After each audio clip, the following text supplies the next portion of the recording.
A few puppies are preparing to leave their Winnipeg homes to begin official training as guide dogs for the visually impaired.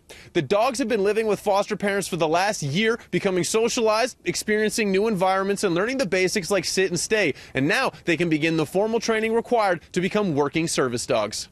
This is Grace, a golden retriever. She's been working with Jane McSwiggan for the past year. It'll be an emotional moment for both of these ladies when it's finally time to say goodbye.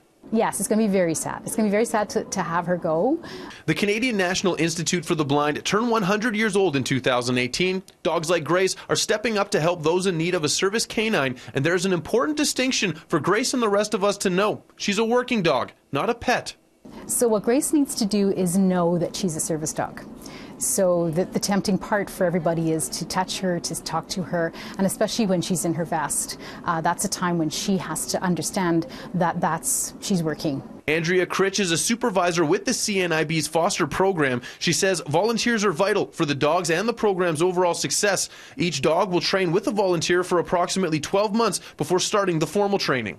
We would not be able to do this without our volunteers. Right now, like myself, I actually have 20 dogs between Winnipeg and Toronto, and I don't want 20 dogs in my house, you know? I already have 2, so that would be a lot. So if we didn't have volunteers, we would not be training this many dogs. Canine graduation success rates are about 60%. The dogs that don't pass become ambassador dogs for the Institute or help train the next round of puppies. The CNIB does cover the costs of vets, kennels, food, and other bills associated with raising and maintaining these working animals. Critch says it removes the financial barriers for those who can't afford a service dog. So from 8 weeks old is when they start till about the end of their working career, which is about 10 years old.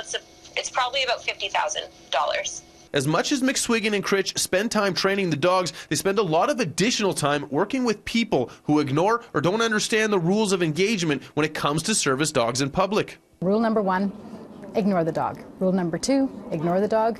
Rule number 3, ignore the dog. Even when they just say, oh, I know I'm not supposed to touch you, you're so cute.